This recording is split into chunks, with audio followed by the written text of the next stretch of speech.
All right, let's take a look at some numbers here, and then I'm going to get to Mark Pankratz and Tyler Ivins. Defensive rating. All right, on this stat, you want to be at the far left. And look how far down on the left Tennessee is. Defensive rating, they are killing it in the SEC. In terms of CBB analytics, they are tops. Number 2 on that list, Florida Gators. Number 3 on that list, Texas Longhorns. Those are your opponents on the road this week. Let's take a look at the next stat. Tennessee leads in defensive rating. In terms of fast break points per 100 possessions, who gets it up and down the court? That'd be the Florida Gators. And they didn't really hurt that number yesterday when they put 100 points on the board at Rupp Arena. They lost 106-100, but that's a team that can score. So you got Tennessee's good defense going against Florida's fast break offense, where they lead the league. What does Texas lead the league in? Let's take a look at the next graphic. They lead it in three-point shooting, and they lead it by a lot. Look at the three-point percentage difference between them and everybody else. They are miles ahead of the competition in the SEC. You see Tennessee, middle of the pack there. So Florida's fast break, Texas's three-point shooting, Tennessee's defense, although both those other two teams are pretty good in defense too. How does it all break down? Let's take a look at the last graphic here. You want to be in the upper right quadrant. What this does is it looks at CBB Analytics defensive rating, top to bottom. Tennessee's number 1 in defense. It looks at offensive rating, left to right. Auburn's got the best offense in the league. But Tennessee, Florida, Texas, all up there in that upper right quadrant, all kind of close together.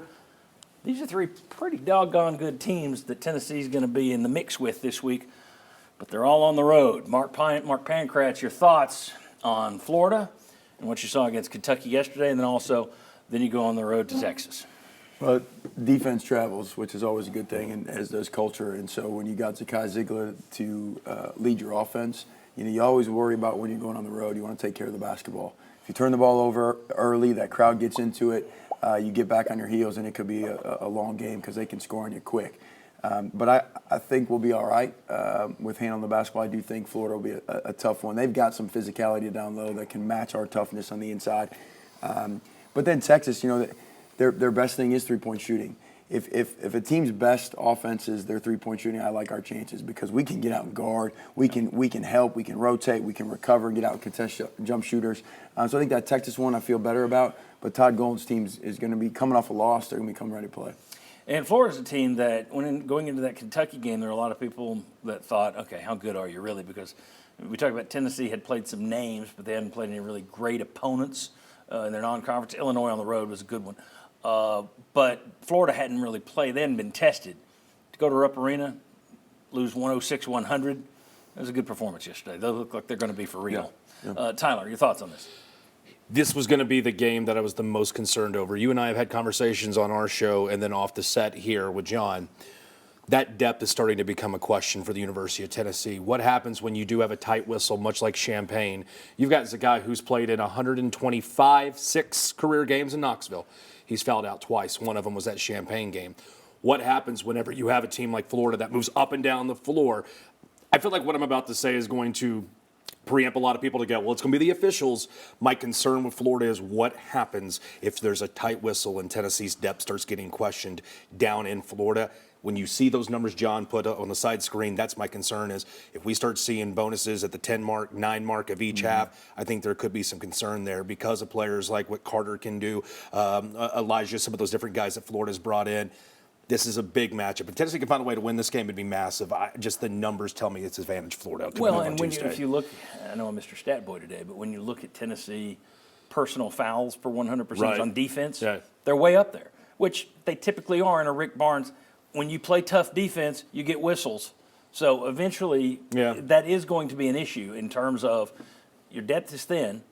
What happens when you start getting the whistles going against you? I think that's a great point to bring up. Do you have any gambling takes here that we're looking at this week? I was going inside the numbers since Barnes got to Knoxville, and there have been places he's been successful, and there have been places that Tennessee has struggled under Barnes, and to nobody's surprise, Gainesville, Florida has been the place that has been really one of the large bugaboos.